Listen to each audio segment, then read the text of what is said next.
지난 주간에 드렸던 말씀이 염려하지 마라. 근심 걱정하지 말고 살아라. 이런 하나님의 명령을 살폈습니다. 그러면서 거기 인쇄물 복습이라고 된데 한국 속담을 하나 소개했었죠. 근심에 마르고 서름에는 살찐다. 근심에는 마른단 말은 알겠는데 마음에 근심 걱정 품고 있으면 몸도 약해지고 마음도 약해지고 다 약해진다. 이건 알겠잖아요. 근데 서름에는 살찐다. 여기서 서름은 그냥 하나님께 내 마음속에 담고 있지 말고 모든 걸 다 폭발시키는 거예요. 내 서러움을. 그러면은 몸도 약해지지 않고 마음도 약해지지 않고 오히려 어쩐다? 살찐다 이 소리예요. 우리 한국 속담인데 하나님 말씀에 딱 들어맞아서 소개한 적이 있었어요. 이미 살펴봤던 말씀이지만 빌립보서 4장 6에서 7절 보면 아무것도 염려하지 마라. 오직 각각의 모든 일에서 감사함과 더불어서 기도와 간구로 너희의 요청들을 하나님께 알리라. 그러면 모든 지각을 뛰어넘는 하나님의 평강이 그리스도 예수님을 통해서 너희의 마음들과 생각들을 지키시리라. 이 말씀 마음에 꼭 담고 살기 바랍니다. 베드로전서 5장 7절에서도 너희의 모든 염려를 그분께 주 하나님께 맡기라. 왜? 주 하나님께서 케어를 해주시니까. 그래서 영어 단어도 케어가 나오면 부정적인 느낌으로 근심, 걱정, 염려라고 번역할 때도 있지만 뭔가를 그걸 치료해주고 지켜주고 보호해준다는 그런 일반적인 케어의 의미도 있다는 거. 양쪽 문맥을 잘 살피시라는 거. 빌립보서 4장 19절에도 오직 내 하나님께서 그리스도 예수님을 통해서 영광 안에 자신의 부요하심에 따라 여러분과 저의 모든 필요를 어째 주신다고? 채워주신다고요. 필요한 거 있으면 알리라고. 여러분이 원하는 걸 알리란 말이 아니에요. 하나님이 봐서 이건 너한테 네가 원하긴 하는데 필요는 없어 하고 주시지 않아요. 필요한 것을 알려드려라. 그러면 준다 이 소리예요. 그게 지난 주간에 했던 말씀의 핵심입니다. 12월 25일 바로 내일이죠. 오늘 24일이니까 많은 사람들이 예수님 탄생을 기념하는 날로 여기는 성탄 기념일, 일명 크리스마스입니다. 근데 여러 차례 말씀드렸지만 이때가 되면 자칭 크리스천들 중에서도 이 날이 꼭 예수님 태어나신 날은 아니더라도 이런 날이라도 있어야 세상에 예수님을 알 수 있는 거 아니냐 이런 주장들을 하시고 또 이런 날이라도 있어야 세상에 예수님 전하는 좋은 기회가 되지 않겠냐 이런 식들의 주장들을 하십니다. 저도 그 주장에 어느 정도 공감합니다. 하지만 성경에 이 날을 반드시 기념하라는 명령이 없는 탓에 저희 교회는 이 날을 기념하는 행사를 갖고 있지는 않습니다. 그럼에도 불구하고 우리를 구원해 주시기 위해서 사람으로 오신 하나님께 항상 감사드리며 살자고 외칩니다. 더욱이 이런 날이라도 계기 삼아서 그 감사하는 마음을 한번 되새기자고 외치는 바입니다. 보세요. 근데 거기 제가 인쇄물에 성탄 그러면 우리 아주 높으신 분, 위대하신 분이 태어나는 걸 한자로 성탄 그래요. 그리고 태어난 날을 탄신 그래요. 여러분들 흔히 쓰는 말로 뭐라 그래요? 생일. 근데 생일하고 탄신은 같아요. 근데 한국 사람들은 막 자세한 걸 좋아해가지고 우리가 역전에서 만나자, 역 앞에서 만나자 하면 될 것 같다가 꼭 반복해서 뭐라고 해요? 역전 앞에서 만나자. 그러면 전하고 앞은 겹치잖아요. 그래도 통용돼요. 우리는 생일을 한자로 탄신 그러면 돼. 근데 꼭 뒤에다 뭘 붙여서 일자를 붙여서 탄신일 이런 사람도 있는데 괜찮습니다. 탄신 그럴 수도 있고 탄신일 그럴 수도 있어요. 그러니까 높으신 분이 태어난 걸 성탄, 그 태어난 날을 뭐라고요? 탄신, 이렇게 표현한다는 것 좀 알아두셔야겠습니다. 근데 한 가지 지적하고 싶은 게, 이때가 되면 느닷없이 예수님은 조연으로 전락되고 산타가 주연이 돼요. 산타클로스가. 마치 전지전능하고 무소부재한 그런 속성이 하나님이 아니라 그런 속성 가진 존재가 누구인 것처럼, 산타인 것처럼 여겨지는 현실이 매우 안타깝다는 말씀도 여러 차례 드려왔어요. 거기 제가 별표에 그 산타라는 영어 단어 보세요. 가운데 그 빨간 N자만 살짝 위치를 뒤로 바꾸면 사탄이에요. 요즘 그 행태 보면 산타가 일종의 사탄이에요. 그래서 왜? 하나님을 대신하게끔 막 이렇게 가리고 속이고 있으니까. 그래서 개인적인 생각이지만 어느 한날 정해서 예수님 오신 걸 기념하는 건 각자의 선택 문제라고 여기고, 그런 선택을 존중하는 게 저는 옳다고 생각합니다. 존중은 하되 대신 전통이란 이름으로, 세상의 풍습이란 이름으로 비성경적인, 반성경적인 행동은 하지 않아야 된다. 이게 저의 생각입니다. 이런 때를 보내는 여러분과 저의 자세는 선물 그 자체이신 예수 그리스도를 증거하고 전파함으로써 세상 죄인들의 죽은 양심을 일깨워주고, 그들의 보지 못하는 눈을 뜨게 해주고, 듣지 못하는 귀를 열어줄 수 있는 그런 좋은 기회를 가지고 살아야 됩니다. 왜요? 우리는 선물 그 자체이신 예수 그리스도를 이 땅의 모든 사람들한테 반드시 전해야 되는 전령들이기 때문입니다. 그 참고 이래 제가 아이들 자주 부르는, 어른들도 흥얼흥얼하대요. 이 산타 주제곡. 그 산타 주제곡 참고 이래 보면 맨 끝에 산타가 모든 걸 다 알고 있대요. 모든 걸 다 안다가 전지요. 뭔 일이든지 다 할 수 있다가 전능이고, 그냥 동시에 어느 장소에나 있을 수 있다가 무소부재고, 이런 것들은 우리가 섬기는 하나님만이 갖는 속성이에요. 근데 마치 그 노래 보면 그런 속성의 존재가 누구인 것처럼, 산타인 것처럼 포장이 돼 있잖아요. 그러니까 아무리 노랫말이라도 그냥 잘못된 표현을 입에 담고 흥얼거리지 마시라고 말입니다. 세상이 이런 산타에 대해서 뭐라고 가르칩니까? 여기 노래처럼 신성을 부여하잖아요. 이런 건 우상숭배입니다. 전지전능한 존재고 무소부재한 존재가 되고 말잖아요. 이게 안타깝다는 겁니다. 이건 하나님의 고유한 속성이고 누구도 흉내낼 수 없는 그런 속성입니다.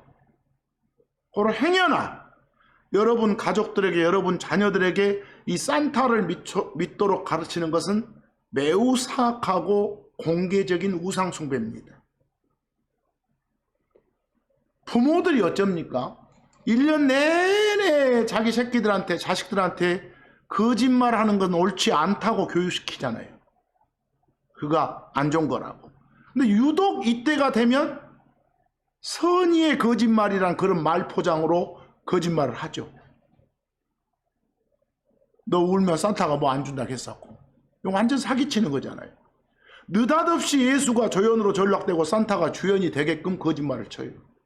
그 결과 이 산타는 참 하나님이 사람 대신 예수님보다 훨씬 더 어린 아이들의 그런 마음을 장악하잖아요. 그래서는 안 된다고 이렇게 조언을 해주면 그걸 깨뜨리는 것은 그 동심으로 깨뜨리는 거다라고 큰 죄악인 것처럼 호도하는 사람들도 있어요. 잘못된 건 잘못된 거예요. 이제 산타를 보냅시다. 제발 좀. 산타 욕하는 것은 동심 파괴하는 행위란 등의 궤변 좀 버립시다. 부디 선한 거짓말 이런 말 없잖아요. 선한 거짓말 운운하면서 얼렁뚱땅 넘어가지 맙시다. 모든 걸. 우리 예수님 오심의 감사보다 진짜 더 큰 감사는 뭐요? 그분의 우리를 위해 죽으심과 우리한테 소망을 갖고 살게끔 해주기 위해서 부활하신 거예요. 오심보다 훨씬 더 중요한 거예요. 이제 그걸 염두에 두고 이런 때를 보내는 여러분과 제가 되기를 소망합니다. 아이들한테 제발 산타 가르치지 맙시다. 요만큼이라도 운운하지 말고 이때 되면 선물 주고받는 거 얼마나 좋습니까?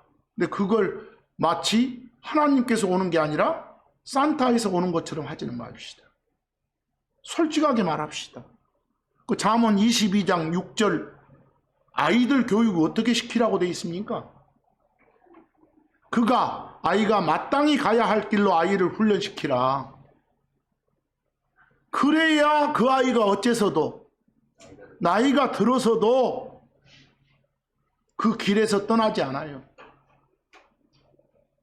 3살적 버릇이 8까지 가는 거예요. 그래서 처음에 주입 잘 시키라고 말입니다. 여러분, 모든 인류한테 주어진 가장 큰 선물은 산타가 주는 선물이 아니라 누구요? 예수 그리스도 자체예요. 아무리 귀하고 큰 선물이 제공되더라도 그런데 어쩝니까? 받는 사람이 거부하면 의미가 없잖아요. 그래서 예수님도 마찬가지예요. 야고보서 1장 17절 보면 아까 부탁드렸다시피 제발 아이들한테 산타한테 선물 기대하도록 가르쳐서는 안 된다고 말했어요. 뭐 애들한테는 필요한 것이 있으면 산타가 아니라 누가?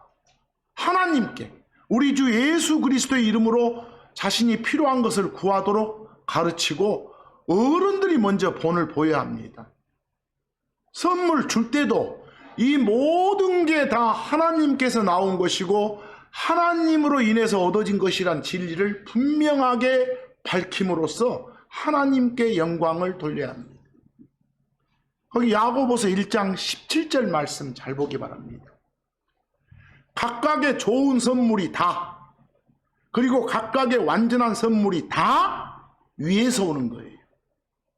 빛들의 아버지인 하나님한테서 내려오는 거예요. 이 하나님은 절대 변치 않으신 분이에요. 한번 약속하시면 끝까지 지켜주시는 분이에요. 변덕이 없어요. 변함의 기미 자체가 없다는 소리입니다. 또 그런 부분 또 뭐 회전하는 그림자도 없다 이러지 마시고요, 제발. 거기 그 번역대로 가시기 바랍니다.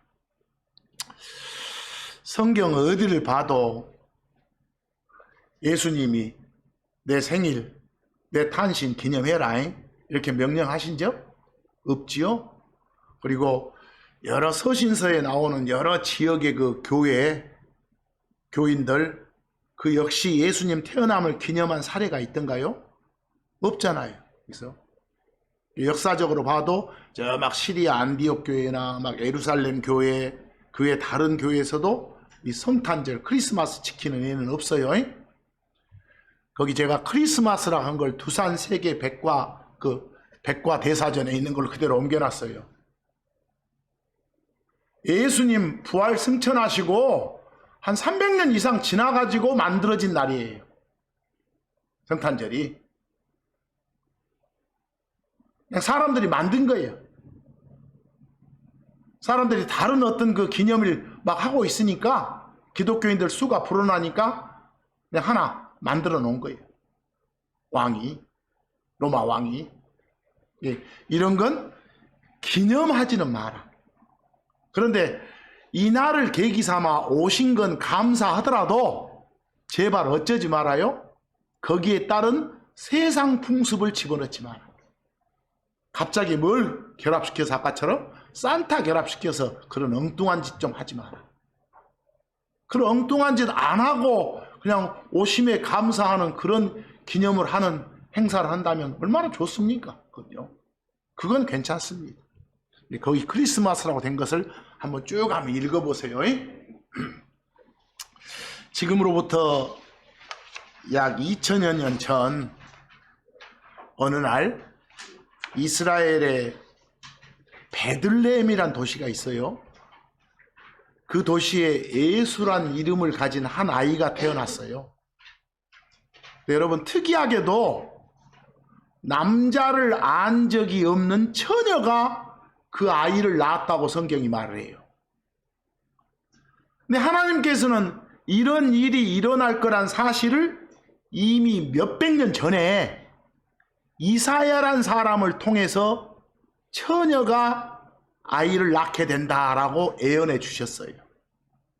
또 미가란 사람을 통해서 그 장소가 베들레헴이 될 거다, 이런 사실도 예언해 주셨어요. 그리고 더 나아가서 이 예언이 현실이 될 시점이 다 됐을 때, 실제 태어날 시점이 됐을 때 여럿을 통해 미리 알려주셨다고 성경이 말을 해요. 거기 이사야서 7장 14절 보면 이사야를 통해서 예수님 태어나시기 수백 년 전에 준 말씀이에요. 보라, 처녀가 수태하여 한 아들을 낳고 그의 이름을 뭐라? 임마누엘이라 부르리라 그랬어요. 처녀가 난대요. 근데 그 태어난 아이는 하나님이래요. 거기 여러분, 임마누엘 할 때 끝에 엘 보인가요? 엘은 히브리어로 하나님이에요. 하나님. 그러니까 거기 그의 이름을 엘이라 말은 태어난 그 아이는 하나님이라 이 소리예요. 엘이라 이 말은.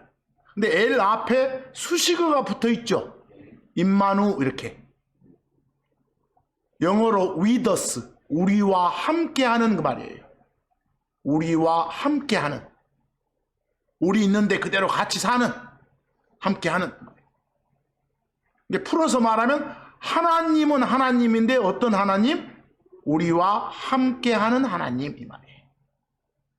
여기서 이걸 갖다가 하나님이 우리와 함께 하신다 이렇게 서술형으로 말하면 안 돼요. 임마누엘은 뭐라고요? 하나님이시라고. 어떤 하나님이시라고? 우리와 함께하는 하나님이시라고. 이제 베들레헴에 태어난 아이가 하나님이라는 걸 밝혀주고 있어요. 하나님이 사람 된 거지 사람이 하나님 된 거 아니라는 것을. 그리고 또 한 가지, 거기 처녀가 그랬죠. 처녀가. 그 별표에 보시면 처녀를 영어로 버진이라고 해요. 버진. 여러분, 이 버진은 잘 아셔야 될 것이 이성과 어떤 몸을 나눈 적이 없는 남자나 그런 적이 없는 여자를 가리켜 버진 그래요. 그런 사람을 동정이라고 해요. 동정. 특히 남자면 뭐라고 하고 동정남, 여자면 동정여 그래. 근데 동정남 대신에 좋은 말이 수총각이. 총각. 동정여 대신에 좋은 말이 뭐요? 수처녀예요. 수처녀. 처녀. 거기서 버진은 처녀. 남자를 안 적이 없는 그런 여자, 그런 처녀. 우리 일반 상식으로는 이해가 안 돼. 그런 사람은 아이를 낳을 수 없는데 낳은대. 하나님 말씀은 여러분 지성으로 지각으로 이해가 안 되더라도 이렇다라고 주시면 아멘이에요. 그게 진리니까. 그런 거 보고 미스터리라고 하는 거예요. 신비가 아니라 진리. 하나님이 알게 해줘서 알게 된 진리. 그게 미스터리. 고로 이게 어마어마한 거예요. 근데 여러분 그 참고 2에 보시면 계시록에 14만 4천이란 말 나오죠. 14만 4천. 그 땅에서 구속받은 14만 4천 이렇게 14장 3절에 나오고 4절에 그 14만 4천 그들이 누군가를 밝혀놔. 이들은 여자들과 더불어 더럽힘 당하지 않았던 자들 그랬어. 뭐 거기 여자들과 더불어 더럽힘 당하지 않았던 자들, 이걸 잘 아는 단어로 말해봐. 총각, 수총각, 동정남, 그냥 간단하게 동정, 이렇게 해야 되겠죠? 근데 여러분 번역본에는 거기다가 뭐라고 하면 처녀 이러면 한국말이 안 되잖아. 아니, 여자들과 더불어 더럽힘 당하지 않았던 자들이면 여자요 남자요? 남자란 말이지. 그럼 버진이 남자 쪽을 말할 때는 뭐라고? 동정남 이러든지, 구체적으로 총각 그러든지, 수총각 이렇게 하라고. 이해하겠어? 처녀 걸지 말고 제발. 그런 말은 앞뒤가 안 맞는 거니까 그거 고쳐주세요. 동정들이기 때문이라. 뭐 여기는 그냥 버진이 남자 쪽을 말했어. 근데 아까 저쪽은 어쩐다고?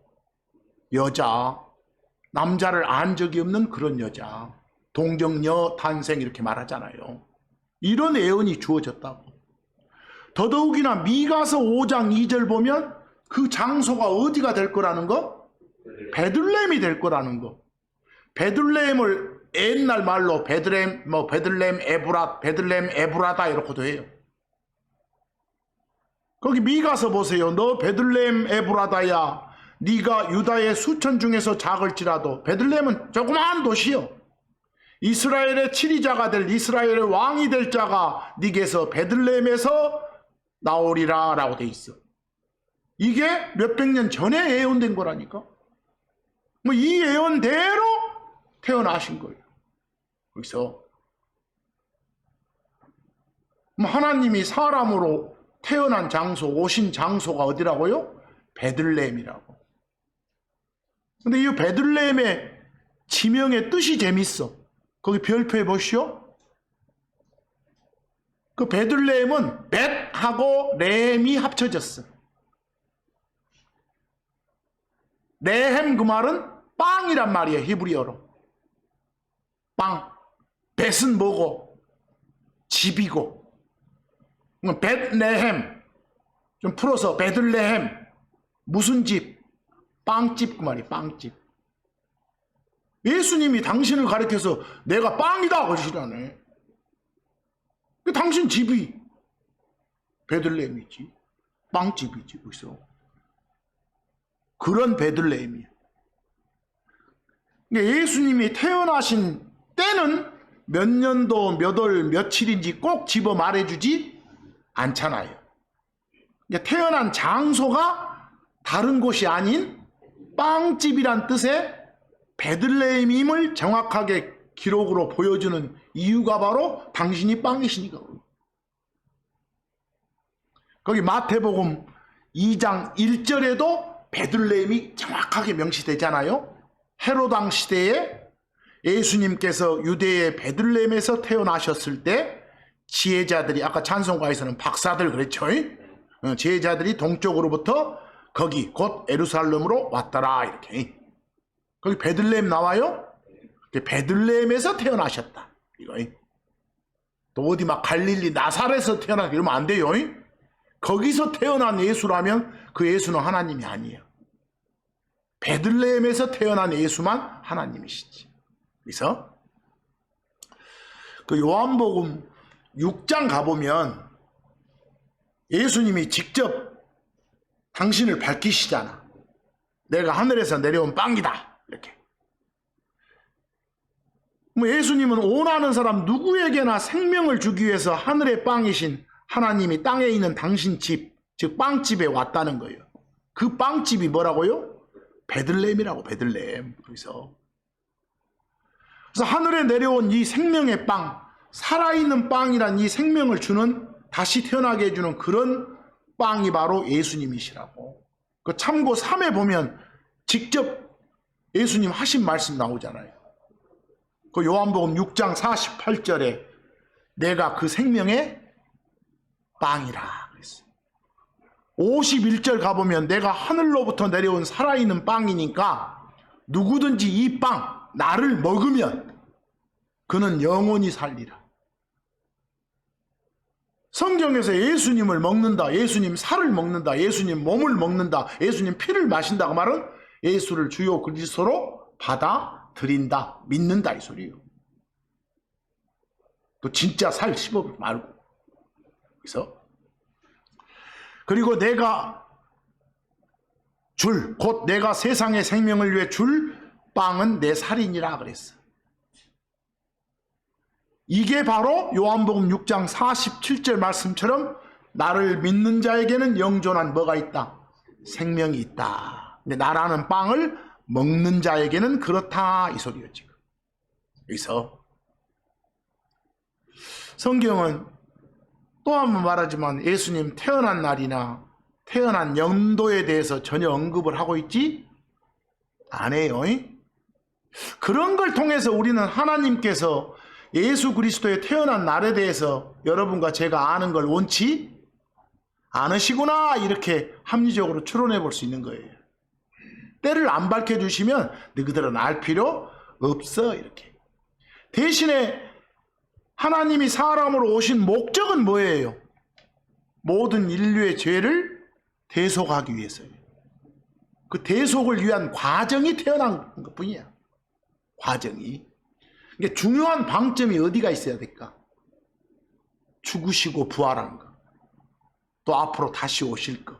이런 데다가 방점을 찍으시라고. 꼭 그분이 태어난 시기에 대해서 막 알아보겠다고 한 사람들도 있어. 합리적인 추론 정도는 가능해. 꼭 시기를 알아보면. 아무리 추론을 해봐도 그 태어난 때가 12월 25일은 아니에요. 이건 한겨울이잖아요. 성경적으로 보면 모든 여름 농사가 끝나고 이제 수확물 창고에 저장하는 기간이 있어. 그걸 그네들은 수장절이라고 해. 수장절. 아마 그쯤으로 보여. 추정해보면 태어나신 때가. 왜? 다 농사 지은 놈이 창고에 넣고 우리로 말하면 10월경 창고에 저장해 놓고 나면 이제 여유 자금이 좀 생겨. 누구나 이제 그 로마 압제하에 있으니까 세금 같은 거 내라고 하면 세금도 낼 수 있는 그런 자금이 생긴다고. 그런 세금 낸 시기에 태어나셨다는 거 보면 수장절쯤이라고 봐셔야 돼. 12월 25일은 10달 전에 임신을 해야겠잖아. 12월 25일은 임신한 때 정도로 볼 수 있어. 임신한 때, 마리아가. 태어난 때는 요즘 말로 하면 10월쯤 수장절쯤으로 보이시고. 이건 합리적인 추론이에요. 그렇다가 아니라. 단정을 하지 마세요. 자, 여러분 거기에 제가 별표에 여러분 잘 아는 외래 하나 적어놨어요. 외래예요. 텍스 보여요? 있어요? 텍스. 이거 그냥 외래어로도 쓰던데 뭐라고? 텍스라고? 텍스가 뭐예요? 세금이요, 세금. 세금을 다른 말로 조세라게 해. 조세. 텍스가 동사면 세금 거두어 드리는 거예요. 여러분들 막 강제로 거두어 드리는 것을 징수한다게. 그 텍스란 말 잘 좀 해봐. 여러분들 세금을 내게 하다, 세금을 징수하다, 조세 징수하다, 이걸 당하는 쪽은 뭐라게? 조세 징수 받았으면 세금을 내는 거 아니요? 그러니까 수동태로 쓰면 비텍스터면 세금 바치는 거예요. 세금 납부하는 거예요. 세금 내는 거예요. 이거 아주 쉬운 단어예요. 여러분들 텍스는 뭐고? 세금 조세라니까. 동사면 세금 징수하다요. 뭐 수동태로 쓰면 세금 징수 당하는 거니까 세금을 내는 거, 조세 바치는 거예요. 여기까지 오셨어요? 자, 그러면 거기 누가복음 2장을 한번 보기로 합니다. 잘 보셔야 돼. 편안한 말이에요, 사실은. 누가복음 2장 1절하고 3에서 7절.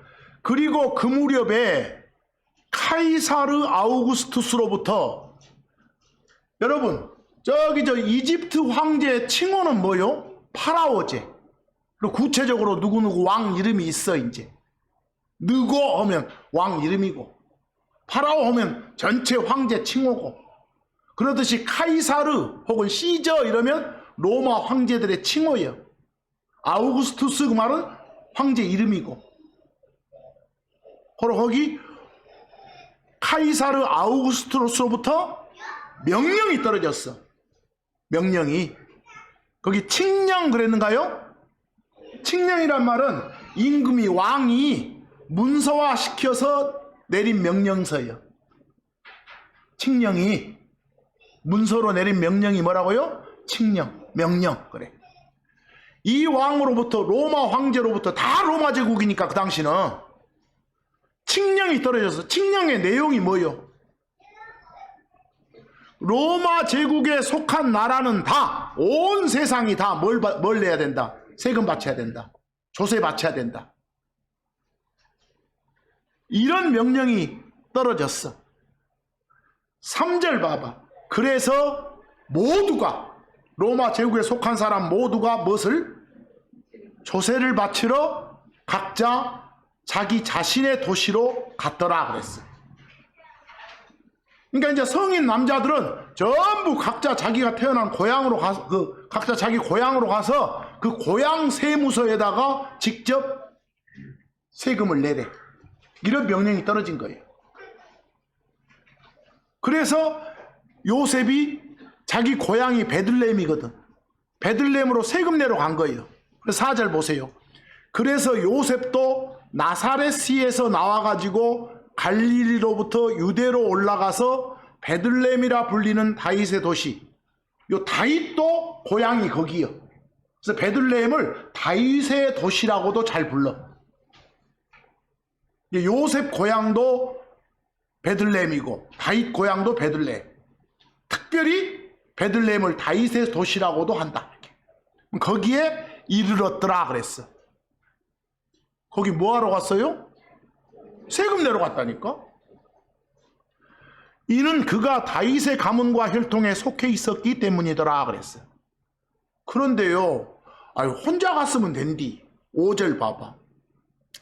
아이를 가져서 배가 부른 자기의 정혼한 아내 마리아와 함께 조세를 내려 했더라. 요 세금 내러 갈 때 동행한 거예요. 그 만삭된 아내와 동행한 거예요. 거기 정혼했다겠죠. 우리식으로 말하면 약혼한 거예요. 아, 성경은 약혼하면 그때부터는 아내라 하는구나, 와이프라 하는구나, 이렇게 할 수 있어. 성경적으로는. 마리아와 함께 내려갔어. 갔는데 6절 봐봐. 그들이 거기 있는 동안에 이제 베들레헴 딱 도착했는데 내일 모레 이제 얘가 나와. 해산할 날들이 다 돼버렸어. 그래서 막 기거할 집을 찾는데 집들이 없어. 베들레헴은 조그만 도시니까 어떠겠습니까? 다들 고향 찾아서 세금 내러 온 거예요. 근데 문제는 아마 그때가 수장절쯤이니까 명절새로 오겠잖아요. 예루살렘으로. 근데 예루살렘에서 얼마 안 멀어. 예루살렘에 있는 여관은 다 차불겠지. 그 근처 도시까지 다 차게 되겠지. 그러니까 여관을 구할 수가 없어. 세금 내러 왔는데. 그래서 이제 보시오. 7절. 그래서 그녀가 자기의 맏아들을 낳아서 이제 어쩔 수 없이 나무집 외양간에서 기거를 한 거예요. 그리고 거기서 애를 낳은 거예요. 맏아들을 낳아서. 맏아들이요. 맏아들이다 그 말은 나중에 둘째 셋째가 있다 없다? 있다 이 소리요. 그놈만 낳고 말았다. 영원히 처녀로 살았다. 이건 사기요. 그녀가 자기의 맏아들을 낳아서 그를 포대기. 아까 그 찬송가에는 강보 그랬대. 포대기로 싸서 그를 어디에? 구유. 구유는 짐승들 밥 먹는 밥통, 여물통이요. 또 여기다가 말자 붙이지 말고 말구유 걸지 말고. 그 외양간에는 소도 있을 수 있고 낙타도 있을 수도 있고 노새도 있을 수도 있고 말도 있을 수 있어. 종합적으로. 근데 구유 그래, 구유. 제발 어디 가서 말할 때 말구유하고 꼭 한 잔을 더 붙여. 짤데기 없이. 여기서. 그리고 외양간에서 태어났다 그래야지 어디서 태어났다가 하면 안 돼? 구유에서 태어났다가 하면 안 돼요. 외양간에서 태어났는데 구유에 나중에 눕힌 거지. 그래서 이런 이유가 그 여관에 그들을 위한 뭐가? 방이 없어놔서 그래서 방이 없어놔서. 그래서 근데 이 시기로 보면 지금 어느 때 같다고? 세금 내러 가려면 여유자금이 있어야 되니까 언제가 가장 여유자금이 있을 때라고? 수장절쯤이 창고에 다 저장해놓고 농사 다 짓고 그 다음 농사 시작하기 전에 그 다음 농사 시작하려면 이제 또 첫비가 내려야 돼. 이른비가 쟁기질 하려고. 그쯤. 왜냐면 거기서 조금만 지나보면 이동이 불가능해. 이제 워낙 추우니까. 한겨울 되니까. 그래서 바로 그 외양간이나 구유는 좀 잘 좀 알아주세요. 그래서 별표에 적어놨어. 오늘이나 뭐 이런 거 보지 언제 보겠어요? 거기서 자관 세금 내러 갔구나. 그리고 누가복음 2장 8하고 11절 한번 봐보세요. 누가복음 2장 8하고 11절. 그리고 바로 그 지역에서 목자들이 들에 머물며 밤에 자기들의 양떼를 계속해서 지키고 있었더라. 이때 천사가 목자들한테 오늘 하나님이 사람으로 오셨다. 예수가 태어났다. 이걸 알려주거든. 근데 들판에서 양떼를 지금 지키고 있잖아요. 이거 한겨울이면 해 못해? 못해. 벌써 수장절 지나고 농사 지나고 그 다음 쟁기질용 비 오고 난 이후부터는 집에 있는 우리로 넣어야 돼. 들판에 나오면 다 얼어 죽으니까. 그래서 바로 이때쯤인 걸로 봐서 절대 12월 25일은 아니다. 오히려 12월 25일은 임신한 때라니까. 그래서 그리고 11절 이날 다윗의 도시에 너희를 위하여 그리스도 주이신 구원자께서 태어나셨느니라. 하나님이 태어났대. 예수가 하나님이래. 여기도. 그리고 하나님만이 예수 하나님만이 가질 수 있는 칭호 뭐가 나오요? 그리스도. 예수가 그리스도. 예수가 주 하나님이시래. 여러분 이 말 좀 이거 좀 이런 기회에 대해서 또 한 번 한번 해봅시다. 세 분 한 하나님의 합의 결과. 여러분과 제가 섬기는 하나님은 어째요? 세 분 한 하나님이요. 셋인데 하나래. 이게 얼른 이해가 돼? 그게 미스터리 진리라니까.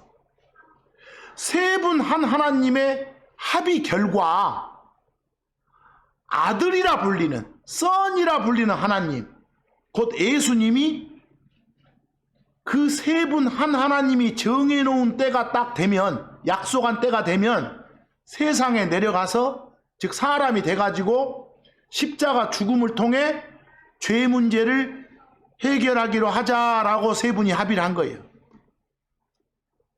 또 합의 내용 보면 그분을 받아들인 사람한테 혼의 구원이란 선물을 주기로 하자 이렇게 합의가 됐어.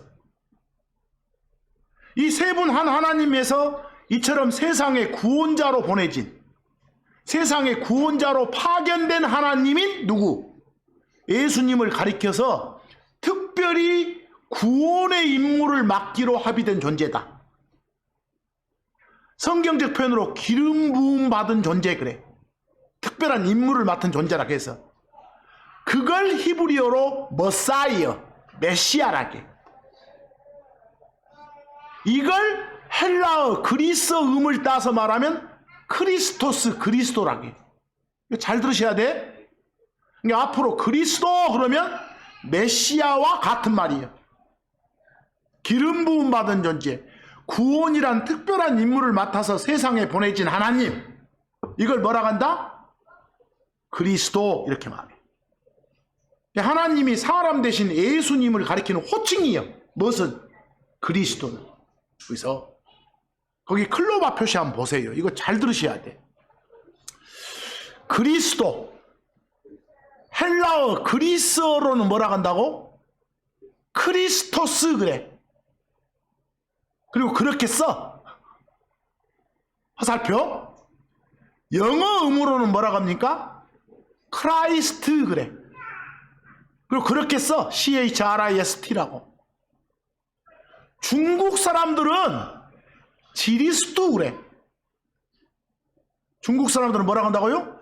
지리스투 이렇게 말하는데 이걸 우리 한국 사람들이 쓰는 한자로 바꾸면 그 옆에 보라색이요. 보여요? 근데 중국 사람들은 그렇게 쓰기는 써. 근데 한국 사람들은 이걸 지리스투라고 안 읽어. 거기 턱이자에다 이로울 이자에다가 이사자에다가 어조사 요 대사란 차족이 소자 기독교 기자 나오네. 그건 어떻게 읽어? 기리사독 그래. 어디 한국 사람들 음으로는 뭐라고 읽어요? 기리사독 이렇게. 근데 이렇게 쓰고 중국 사람들은 뭐라고 한다? 지리스투. 그리스 사람들은 크리스토스. 영국, 미국 사람들은 크라이스트. 한국 사람들은 대충 뭐라고? 그리스도. 이렇게. 근데 한자로는 기리사도. 근데 초창기에 100년 전에 중국어 성경을 보고 한글로 번역했던 양반이 있었을 거 아니요. 이 양반이 웃기는 것이 기리사독에서 너무 기니까 중간에 두 개를 날려본 거예요. 니사 빼불고 뭐라 한 거예요? 기독그럼. 이 양반이 만약에 그때 뭐라 했으면 뒤에 사독 빼불었으면 지금 기리께서 이렇게 해야 돼. 첫 글자하고 마지막 글자 뺐으면 뭐라 하고? 니사님께서 이래야 된다니까 지금. 이해하겠어? 그러니까 우리가 쓰고 있는 기독교일 때 기독이란 말은 웃기는 말이에요.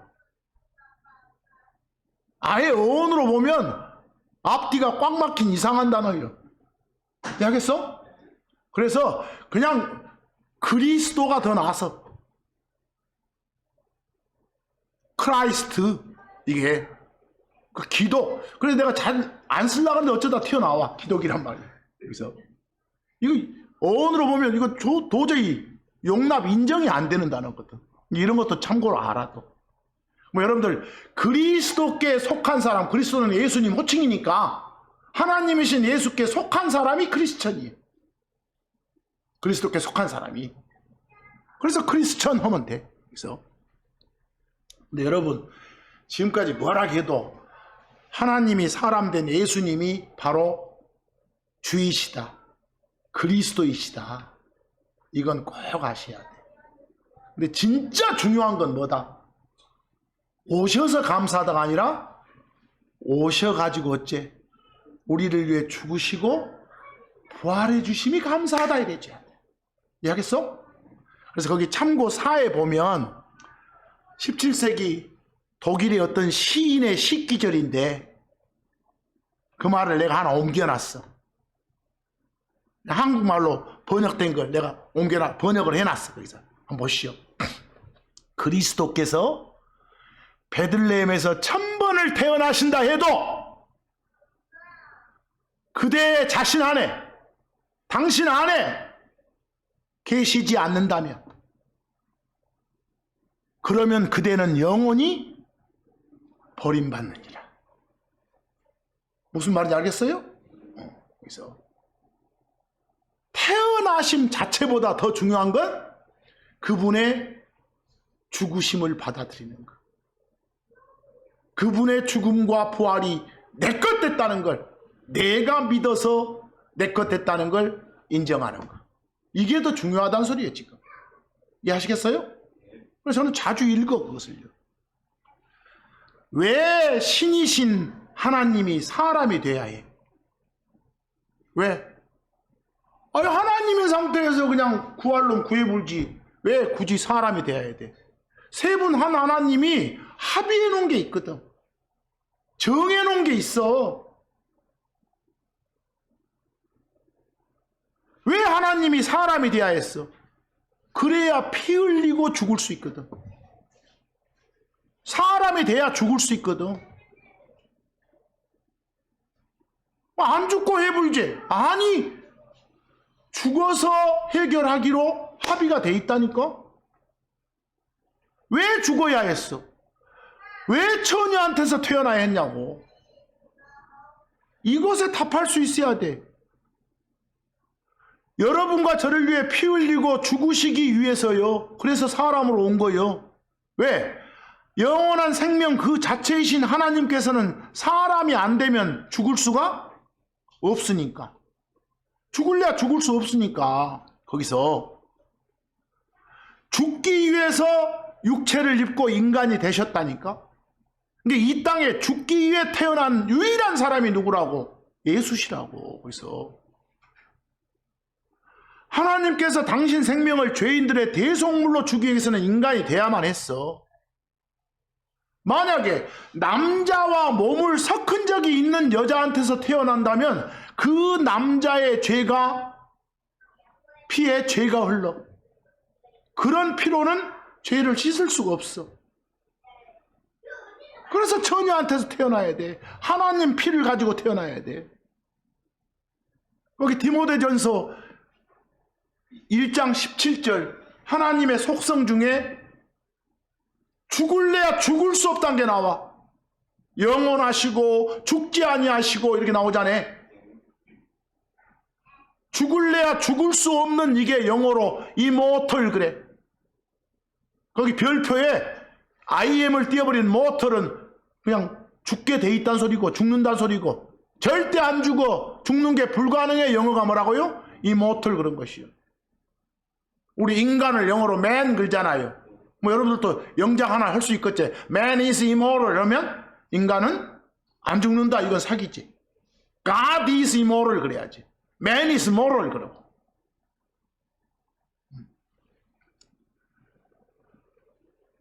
간혹 가다가 대속이란 말을 쓰는데 그게 뭐라요? 남을 대신해서 죄를 씻어주는 거, 속해주는 거. 남의 죄 문제를 대신해서 처리해주는, 해결해주는 그런 존재를 대속자, 대속물 이렇게 말해. 영어로 랜섬이라고 하는 거. 랜섬. 앞으로 랜섬 나오면 대속물, 대속자 이렇게 말해. 대신 죄를 씻어주는 거, 없애주는 거, 속해주는 거. 그게 예수님이시. 우리의 랜섬이 예수님이시. 예수님이 십자가에 내놓은 당신의 생명이 바로 랜섬이에요. 거기서 마태복음 20장 28절 예수님이 직접 당신을 가르칠 때는 옛날 너 뭐가 이 사람은 이렇게 말하듯이 사람의 아들은, 예수님 직접 말씀하시네. 나는 자기 생명 내 생명을 뭘로 주려고? 대속물로 주려고 왔노라. 내가 사람이 된 이유, 내가 사람으로 태어난 이유가 당신 생명을 뭘로? 대속물로 주시기 위해서요. 직접 목적을 밝히시잖아. 그런데 죽으면 죽었지 왜 그냥 피 흘리고 죽어야 돼? 미리 정해놓은 세 분의 합의사항이 있다니까? 그 합의사항이 히브리서 9장 22절이요. 못 없이는, 피 흘림 없이는 사면이 용서가 없느니라. 이렇게 피 흘림 없이는. 그런데 히브리서 10장 4절 보면 짐승 피를 이렇게 바쳤잖아요, 구약 사람들은. 근데 그걸로는 죄를 제거하는 것이 어쩐다? 불가능하다, 이렇게 돼 있잖아. 임시방편밖에 안 되니까. 예수님께서 이 땅에 오신 목적이 바로 그런 거예요. 목적이 뭐하러 오셨다고? 피 흘리고 죽으시기 위해서, 대속물이 되시기 위해서, 우리 대신 죽기 위해서, 당신 받아들인 사람들한테 영원한 생명을 주기 위해서, 그런 말씀이 여러 구절 나오잖아요. 디모데전서 1장 15절. 그리스도 예수님께서 죄인들을 구원하시기 위해 세상에 어쩌다? 세상에 들어오셨다. 다른 말로 뭐요? 사람이 되셨다. 사람으로 태어나셨다 이 소리요. 요한일서 3장 17절. 하나님께서 자신의 아들을 세상에 보내신 것은 그분을 통해 세상이 뭐하도록? 구원받도록 하기 위해서. 세상에 대속물로 오셨다고 말이에요. 요한일서 3장 5절. 그분께서 우리의 죄들을 제거하려고 나타나셨다. 그분 안에는 뭐가 없다? 죄가 없다. 왜? 그분의 피는 하나님 피니까. 죄 없는 피니까. 남자와 섞어져서 남자 피 물려받았다면 죄 있는 피로 씻어낼 수가 없으니까. 히브리서 9장 26절. 그분께서 자신의 희생으로 죄를 제거하기에 나타나셨다. 나타나신 목적. 여러분들 언제 나타나셨다 이런 건 강조하지 않잖아요. 왜? 뭘 목적으로 나타나셨는가? 여기에 방점을 꼭 두시라는 거. 근데 여러분과 저는 예수가 주이시고 그리스도이시다는 사실을 마음으로 받아들여서 그분의 피를 통해서 죄들의 용서를 받았어요. 구원 받았어요. 그래서 지옥이 아닌 하늘 낙원에서 다음 세상 약속받고 보장받은 크리스천이 됐다고. 여러분과 저는. 그러니까 이 세상에서 남은 때를 그분의 말씀대로 살아야 할 거 아니에요. 이 남은 때를 두 번째로 다시 오셔가지고 이 썩을 몸 바꿔주기 전까지. 거기서 골로새서 1장 14절. 그분 안에서 우리가 그분의 피를 통해 구속, 즉 죄들의 용서를 받았도다 그랬어요. 그래서 죄인은 원래 하나님하고 왼수요. 화해가 안 되는 그런 상대를 원수라고 하잖아요. 근데 예수님이 가운데 서서 중재해 주신 거예요. 그래서 요한일서 2장 2절. 그분은 우리의 죄들로 인한, 그리고 우리 것들뿐만 아니라 온 세상의 죄들로 인한 무엇이라? 화해 헌무실이라. 원수 관계를 원수 아닌 관계로 바꿔줄 수 있는 매체이시다 이 소리예요. 여기서 몇 번 말하지만 왜 사람이 돼야 돼? 피 흘리고 죽어야 되니까. 그래야 당신들 미리 정해놓으신 그런 계획을 실행할 수 있으니까. 왜 사람이 되어야 했는가? 이 이유들 잘 나와 있는 것이 히브리서예요. 거기 좀 잘 보셔야 돼. 조금만 보시면 됩니다. 히브리서 2장 9절. 그러나 우리는 예수님을 보나니 그분 예수님께서는 죽음의 고난을 위해 짧게 말해봐. 뭐 하기 위해? 죽기 위해서 천사들보다 조금 더 낮아지셨다가, 이 말은 다른 말로 사람이 되셨다 그랬어요. 사람이 되셨다. 우리가 파워면에서는 천사보다 낮아. 사람이 되셨다. 하지만 영광과 존귀로 관을 쓰셨다. 나중에 죽음을 이기고 어쩌셨다? 부활하셨다 이 소리예요. 이것은 그분께서 하나님의 은혜로 말미암아 각 사람 모두를 위해 죽음을 맛보기 위함이라. 오신 이유가 뭐라고? 죽음을 맛보기 위해서. 그 말은 쉽게 말해서 죽기 위해서. 뭐 오셨다가 중요한 게 아니라 죽기 위해서 오셨다. 의 앞부분 죽기 위해서가 중요하라고. 그 히브리서 2장 14, 15절 잘 보셔야 됩니다. 그런즉 자녀들이, 여기서 자녀들은 인간들이에요.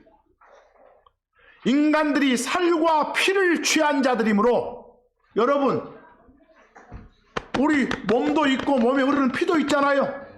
살도 가지고 있고 피도 가지고 있잖아요. 그게 사람이잖아요. 뭐 자녀들이 살과 피를 취한 자들이기 때문에 그분 자신도 마찬가지로 같은 것을 취하셨다. 무슨 말이요? 살과 피를 취하셨다고 말은 사람이 되셨다 이 소리예요. 여러분들요, 우리가 보는 번역본 중에 옛날판 보고 계시면 이 부분을 그분 자신도 마찬가지로 같은 것의 일부를 취하셨다 이러고 돼 있어요.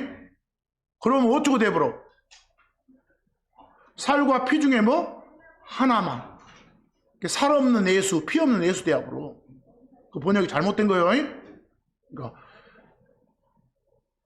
사람들이 살과 피를 가진 존재이기 때문에 당신도 부득이 뭐가 됐다? 사람이 됐다 이 소리요. 살과 피 가진 사람이 됐다. 이해하겠어요? 그 말이요. 이것은 그분께서 죽음을 통해 죽음의 권능을 가진 자 마귀를 멸하기 위해서, 그 말은 죽기 위해서요. 그리고 죽음의 두려움으로 인해 자신들의 한평생을 속박에 지배당한 자들을 건져내기 위해서 그랬다. 뭐 왜 사람이 되셔야 했다고? 죽기 위해서. 대속물로 죽기 위해서. 명백하게 매일 이 소리만 나오잖아요. 거기 제가 그 밑에 클로바 표시로 그 히브리서 2장 14절 번역 제대로 하라고 나와 있습니다. 그리고 두 번째 클로바 표시 한번 봐보세요. 그 영어로 쭉 학생들이 있으면 봐보세요. partakers of라고 나오는데 전부 같은 말이에요.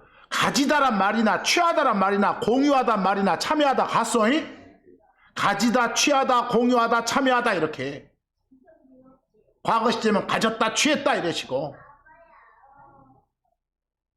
그래서 히브리서 2장 14절에 자녀들이 살과 피를 참여한 자들이므로 이렇게 되고 살과 피를 가진 자들이므로 살과 피를 취한 자들이므로 이렇게. 이해되세요? 그렇게 된다고. 근데 언제 왔냐보다 왜 왔냐가 핵심이요. 왜 왔냐가.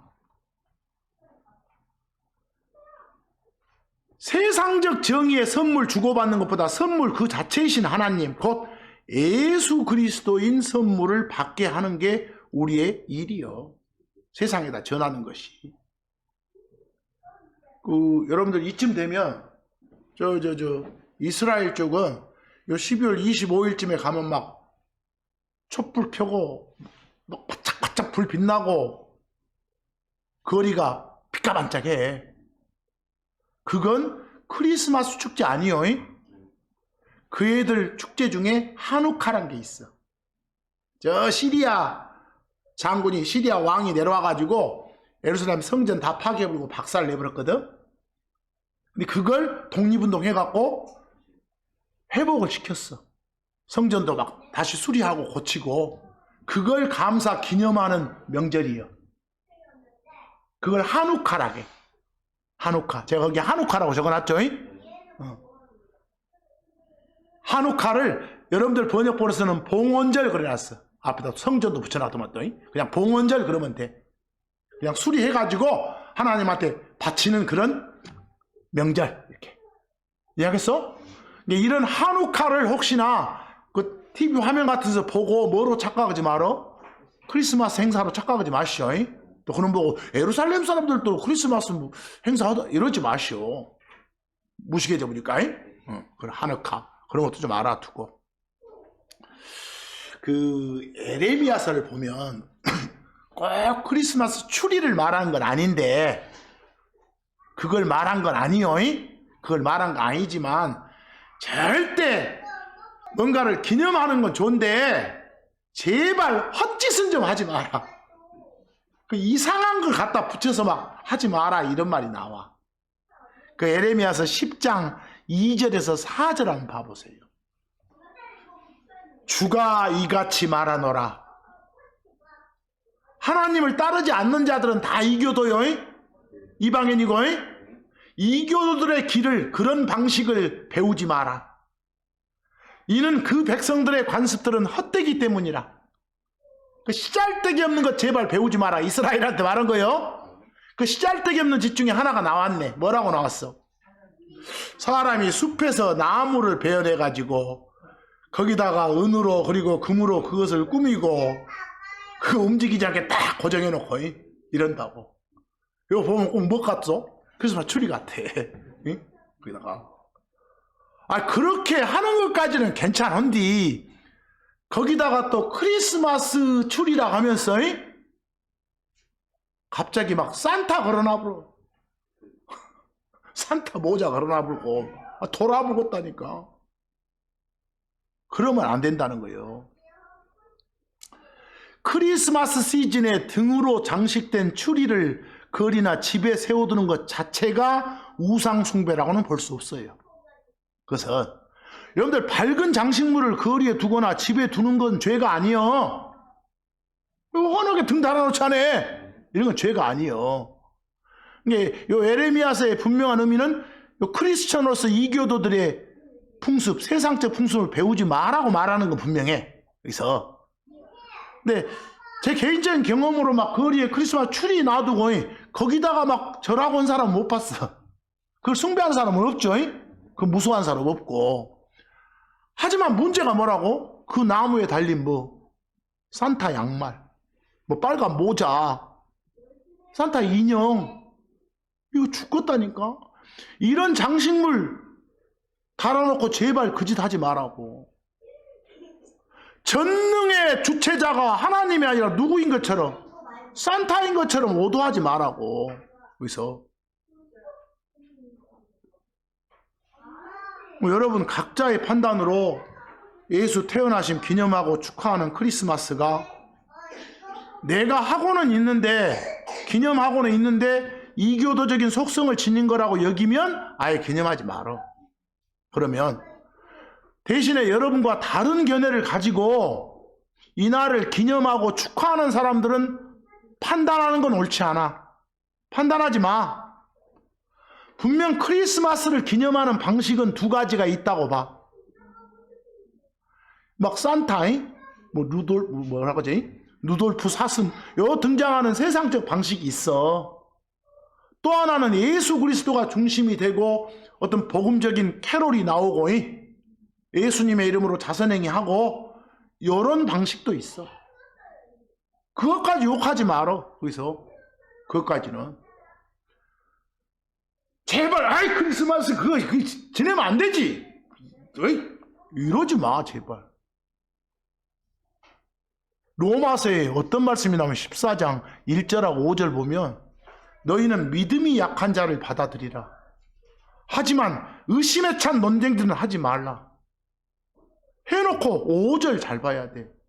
어떤 사람은 어느 한 날을 다른 것보다 중히 여기고 다른 사람은 각각의 모든 날을 각기 여기느니라. 아니 자칭 크리스천들 중에서도 나는 예수님 오심이 물론 목적은 죽고 우리를 위해서 부활하시기 위함이지만 안 왔으면 그 일이 이렇겠어? 또 이렇게 주장해. 그 사람들은. 그래서 나는 오심에 너무너무 감사해. 나 이런 날 하루라도 만들어서 기억하고 기념할래. 아 괜찮아 그것은. 알겠어? 근데 그 사람이 그렇게 하면서 막 불 밝혀두고 하나님 감사합니다. 이건 좋은데 밝혀둔 불 나무에가 뭐 막 다른 산타 모자 여러분 말한 소리요. 이런 말한 소리. 이해하겠어? 그러니까 왜 어디 그 이교도적인 그런 행사를 하고 있어 이러지 말라고. 그래서 그걸 그대로 놔두고 대신에 헛짓하고 있으면 그건 좀 지정해 주라고. 헛짓하고 있으면 지적해 주라고. 항상 운동 경기 하는 사람도 법에 따라 규칙에 따라 적법하게 경기를 해야 상 받아. 그래야 우승해. 그러듯이 우리도 그렇게 하면 된다고. 그렇게. 그래서 저는 막 몇 년 전 같은 때는 막 크리스마스 막 입에 붙이도 막 했는데 지금은 그렇지 않아. 그렇지 않고 대신에 이런 기회를 통해서 그 헛짓 못하게 하는 호소를 하기에 좋은 때다. 이런 생각을 하고 삽니다. 그래서 디모데후서 2장 5절 보면 그리고 또한 사람이 우승하기 위해 애를 써도 그래도 그가 적법하게 애쓰지 아니하면 그는 관을 받지 못하느니라. 헛짓하면이 법대로 성경대로 해야지 성경에서 벗어나면 안 돼. 그래서 우리 예수님 오신 이 시즌 막 기념하고 사람들이 그러는데 진짜 이 시즌이 왔는지 어쩐지를 생각하지 말고 우리도 사람이 2월 29일에 태어나온 사람은 어쩌요? 나중에 또 그런 생일이 또 매년 안 돌아오잖아요. 2월 29일이. 그러니까 나중에 따로 며칠 앞당겨서 딱 정해놓고 세잖아요. 여러분도 그러죠? 그럼 같이 꼭 이날이 태어난 날은 아니어도 태어난 걸 그냥 기념하고 싶습니다 한 사람은 기념하세요. 이해하겠죠?